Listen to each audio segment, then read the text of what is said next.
ఇలా ఉండాలి. ఈ విధంగా ఇది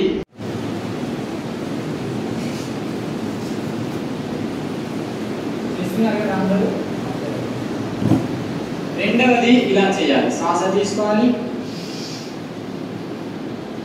వదలొద్దు, లేచిన తర్వాత వదలాలి. చేయండి.